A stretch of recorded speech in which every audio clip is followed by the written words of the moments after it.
Audio clip number 65۔ انشاءاللہ اس audio clip میں آپ قرآن پاک کی سورہ بقرہ کی آیت نمبر 188 اور 189 کی تلاوت، ترجمہ، تفسیر قرآن صراط الجنان بھی سنیں گے۔ بسم اللہ الرحمن الرحیم۔ ترجمہ، اللہ کے نام سے شروع جو نہایت مہربان رحمت والا ہے۔ وَلَا تَأْكُلُوا أَمْوَالَكُمْ بَيْنَكُمْ بِالْبَاطِلِ وَتُدْلُوا بِهَا إِلَى الْحُكَّامِ لِتَأْكُلُوا فَرِيقًا مِّنْ أَمْوَالِ النَّاسِ بِالْإِثْمِ وَأَنْتُمْ تَعْلَمُونَ۔ ترجمہ، اور آپس میں ایک دوسرے کا مال ناحق نہ کھاؤ اور نہ حاکموں کے پاس ان کا مقدمہ اس لیے پہنچاؤ کہ لوگوں کا کچھ مال ناجائز طور پر جان بوجھ کر کھا لو۔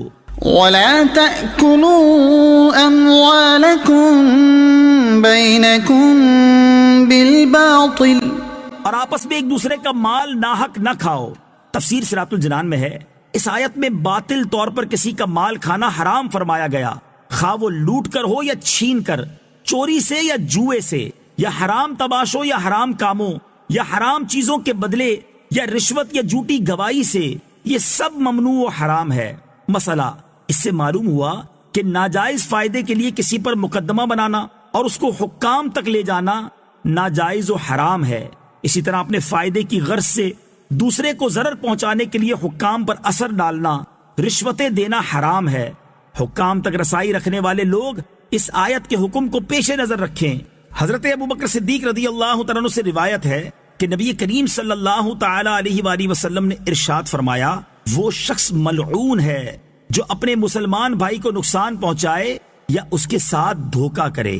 یہ بھی معلوم ہوا کہ جھوٹی گواہی، جھوٹی وکالت، جھوٹے مقدمے کی پیروی و کوشش کی اجرتیں حرام ہیں۔ حرام کے بارے میں آگے تفصیل سے بیان آئے گا۔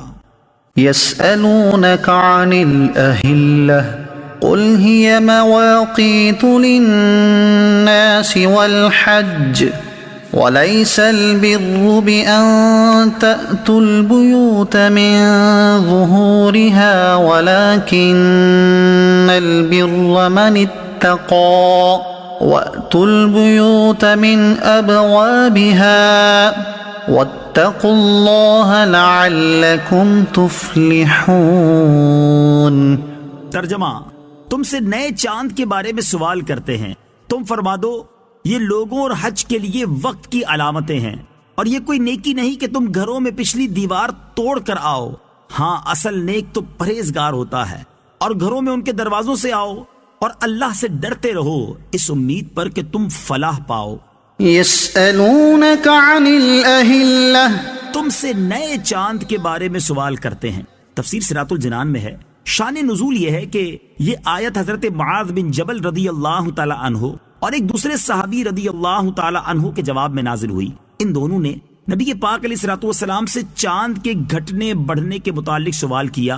اس کے جواب میں چاند کے گھٹنے بڑھنے کے سبب کی بجائے اس کے فوائد بیان فرمائے کہ وہ وقت کی علامتیں ہیں، اور آدمیوں کے ہزارہا دینی دنیاوی کام اس سے متعلق ہیں۔ زراعت، تجارت، لین دین کے معاملات، روزے اور عید کے اوقات، عورتوں کی عدتیں، حیض کے ایام، حمل اور دودھ پلانے کی مدتیں اور دودھ چھڑانے کے وقت اور حج کے اوقات اس سے معلوم ہوتے ہیں، کیونکہ شروع میں جب چاند باریک ہوتا ہے تو دیکھنے والا جان لیتا ہے کہ ابتدائی تاریخیں ہیں، اور جب چاند پورا روشن ہوتا ہے تو معلوم ہو جاتا ہے کہ یہ مہینے کی درمیانی تاریخ ہے، اور جب چاند چھپ جاتا ہے تو معلوم ہوتا ہے کہ مہینہ ختم پر ہے۔ پھر مہینوں سے سال کا حساب ہوتا ہے۔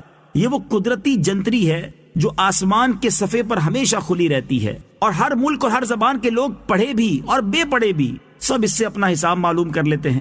یاد رہے کہ بہت سے احکام میں چاند کا حساب رکھنا ضروری ہے، جیسے بالغ ہونے کی عمر کے اعتبار سے، یوں ہی روزہ، عیدین، حج کے مہینوں اور دنوں کے بارے میں، یوں ہی زکوٰۃ میں جو سال گزرنے کا اعتبار ہے وہ بھی چاند کے اعتبار سے ہے۔ وَلَيْسَ الْبِرُّ، اور یہ کوئی نیکی نہیں۔ تفسیر صراط الجنان میں ہے، اس کا شان نزول یہ ہے کہ زمانہ جاہلیت میں لوگوں کی یہ عادت تھی کہ جب وہ حج کے لیے احرام باندھ لیتے تو اپنے مکان میں اس کے دروازے سے داخل نہ ہوتے، اگر ضرورت ہوتی تو پچھلی دیوار توڑ کر آتے اور اس کو نیکی جانتے۔ اس پر یہ آیت نازل ہوئی کہ یہ کوئی نیکی نہیں کہ تم گھروں کے پیچھے سے آؤ، اصل نیکی تقوی، خوف خدا اور احکام الہی کی اطاعت ہے۔ ممانعت کے بغیر کسی چیز کو ناجائز سمجھنا کیسا؟ اس سے معلوم ہوا کہ کسی چیز کو بغیر ممانعت کے ناجائز سمجھنا جہلا کا کام ہے۔ اپنی طرف سے غلط قسم کی رسمیں اور پابندیاں لگا لینا جائز نہیں۔ بہت سے کام ویسے جائز ہوتے ہیں لیکن اپنی طرف سے شرعاً ضروری سمجھ لینے سے ناجائز ہو جاتے ہیں، جیسے مسلمان فوت شدگان کے ایصال ثواب کے لیے سویم 40واں وغیرہ کرتے ہیں کہ ویسے کرے تو جائز ہے، لیکن اگر یہ سمجھ کر کریں کہ یہ کرنا ضروری ہے یا دوسرے اور 40ویں دن ہی کرنا ضروری ہے تو ناجائز ہے۔ یوں ہی سویم اور 40واں وغیرہ جائز ہے تو انہیں اپنی طرف سے ناجائز کہنا بھی حرام ہے، کفار کے طرز عمل کی نکالی ہے۔ بہرحال افراط و تفریط سے بچنا ضروری ہے اور اس طرح کی چیزوں کی طرف غور کرنا چاہیے۔ شادی، مرگ اور زندگی کے دیگر معاملات میں نہ جانے کیسی کیسی رسمیں کہاں سے گھس آئی ہیں۔